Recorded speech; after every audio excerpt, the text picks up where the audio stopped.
does Apple Inc. own directly or indirectly AOI, AOE, and ASI?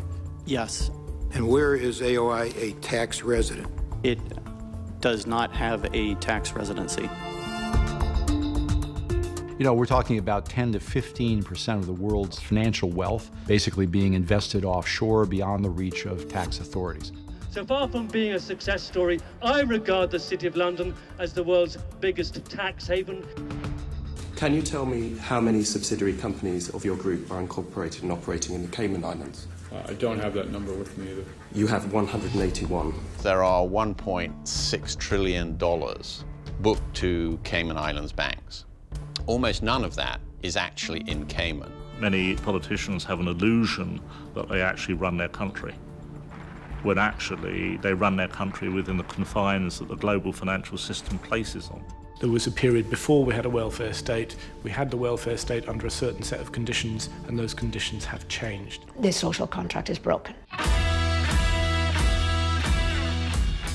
People didn't invest money into services. I mean, you look at the state of the roads here, the most basic thing, and there's potholes everywhere. Property tax they're introducing, water tax, all these new taxes, personal taxes. What's different about Google, we're not selling books and we're not making coffee. The consumers are based on the computer science. That is what creates the economic value for Google. What does Bermuda create?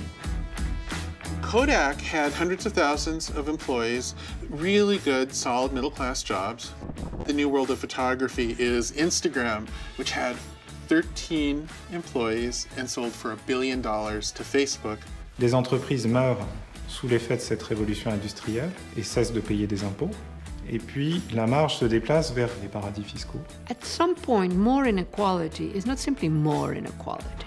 It needs another name. People are being expelled from livelihoods. We are the 99%! We are the 99%! People used to, in their positions, use that money to invest in our country, to invest in people, and they're not doing it anymore. And as a nurse, I would say they're probably a little bit mentally ill. It's not normal to want to hoard all that money. And the people in this country need it. We pay all the tax you require us to pay in the UK. We paid £6 billion of tax last year. We're not accusing you of being illegal, we're accusing you of being immoral.